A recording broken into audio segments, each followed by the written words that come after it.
Welcome to cook with Martina. நல்லா இருக்கீங்களா? இந்த வளர மறந்த குழந்தைங்களை வச்சுதான் இன்னைக்கு நம்ம கிறிஸ்பி பேபி கார்ன் தான் செய்ய போறோம். நான் இதை தின்னா ஸ்லைஸ் பண்றேன் இல்லையா, அதே போல நீங்களும் கட் பண்ணி வச்சுக்கோங்க. ஒரு பவுல் எடுத்துக்கலாங்க. அதுல 5 spoon maida, 3 spoon cornflour, chilli powder 1 spoon, garam masala 1 spoon, pepper ஒரு 1/2 ஸ்பூன் சேர்த்துக்கலாங்க and 1 ஸ்பூன் சால்ட். இஞ்சி பூண்டு பேஸ்ட் 1 ஸ்பூன் சேர்த்துக்கலாங்க. இதெல்லாம் சேர்த்து நல்லா மிக்ஸ் பண்ணிக்கலாங்க.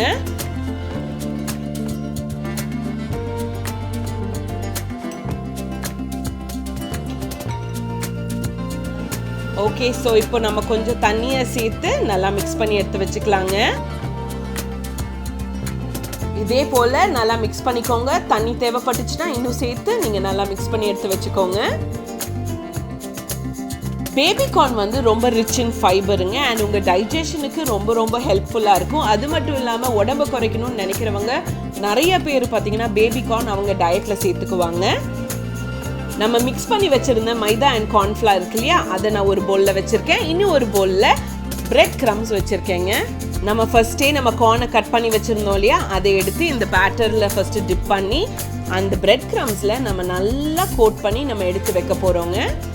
ஸ்டவ் ஆன் பண்ணிக்கலாங்க. நான் ஒரு கடாய் வச்சிருக்கேன். இப்போ அந்த பேபி கார்னை நம்ம டீப் ஃப்ரை பண்ணி எடுத்து வைக்க போறோம்.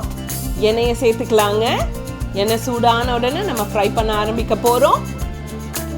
இப்போ பேபி கார்னை ஃப்ரை பண்ணிக்கலாங்க. நம்ம சீக்கிரமா அதை டர்ன் பண்ணிட்டு இருக்கணும், இல்லாட்டி பர்ன் ஆயிடும். நம்ம காயெல்லாம் வாங்க போகும்போது இந்த பேபி கார்ன் அங்கே இருக்கும். இந்த பேபி கார்ன் வச்சு என்னதான் பண்றது அப்படின்னு நிறைய பேர் யோசிச்சிருப்போம்.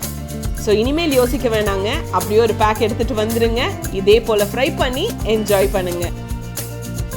அப்படியே டர்ன் பண்ணிக்கலாம். ஓ நோ, பாத்தீங்களா, உங்ககிட்ட பேசும்போது அதை மறந்துட்டேங்க டர்ன் பண்றதுக்கு. நீங்க யார்கிட்டையும் பேசாதீங்க. இதை ஃப்ரை பண்ணும்போது இதுக்கு மட்டுமே நம்ம கான்சென்ட்ரேட் பண்ணலாம். இதே போல நம்ம கட் பண்ணி வச்சிருந்த பேபி கார்ன் எல்லாம் நீங்க ஃப்ரை பண்ணி எடுத்து வைங்க. பார்க்கறதுக்கு அப்படியே நெத்திலி மீன் மாதிரி இருக்குங்க, ஆனா அந்த கிறிஸ்பி பேபி கார்ன் சூப்பரா இருக்கும். என்ஜாய் பண்ணுங்க. ஃப்ரை பண்ணியாச்சு. இப்போ டேஸ்ட் பண்ணலாம்.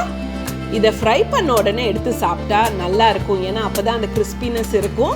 அண்ட் பாருங்களேன், இப்போ அந்த மேனீஸ்ல கொஞ்சம் நான் அப்படியே டிப் பண்ணி சாப்பிட்டு பார்க்குறேன். அவ்வளோ கிறிஸ்பியா யம்மியா இருக்குங்க. கண்டிப்பா நீங்க ட்ரை பண்ணணும். கிறிஸ்பி பேபி கார்ன் ரெடியோ ரெடி.